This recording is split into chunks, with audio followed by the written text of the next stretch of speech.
BNP chairperson Begum Khaleda জিয়ার অবস্থা স্থিতিশীল বলে জানিয়েছেন ইসলামী আন্দোলনের নায়েবে আমির মুফতি সৈয়দ মোহাম্মদ ফয়জুল করিম। বিকেলে রাজধানীর এভারকেয়ার হাসপাতালে খালেদা জিয়ার স্বাস্থ্যের খোঁজ নেওয়ার পর একথা জানান তিনি। এর আগে উন্নত চিকিৎসার জন্য যুক্তরাজ্য থেকে মেডিকেল টিম রাজধানীর হাসপাতালে পৌঁছে। বিস্তারিত সোহেল সামির রিপোর্ট। আপনার প্রিয় কাপড়ের যত্নে এলো এনজাইম সমৃদ্ধ Arik silver wash detergent powder 500 গ্রাম মাত্র 70 টাকা। প্রিমার্ক। 23 নভেম্বর থেকে এভারকেয়ার হাসপাতালে চিকিৎসাধীন বিএনপির চেয়ারপারসন সাবেক প্রধানমন্ত্রী বেগম খালেদা জিয়া। তার শারীরিক অবস্থা এখনও আগের অবস্থাতেই স্থিতিশীল।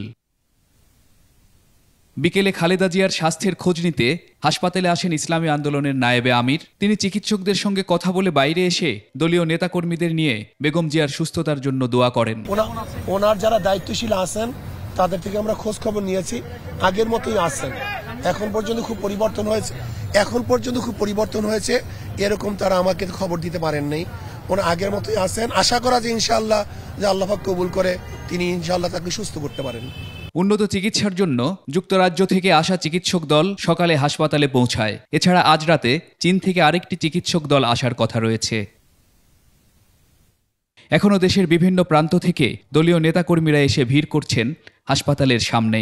না দেখতে পারলেও আমি এখানে আজকে এসেছি, এটাই আমার জীবনের স্বার্থ। উনি অসুস্থ হওয়ার পরে আর ঠিক থাকতে পারি না, নিজের ধরে রাখতে পারিনি।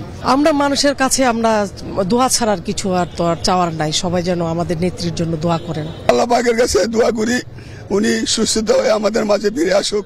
একই সাথে তার সুস্থতা কামনা করে দোয়া করছেন তারা।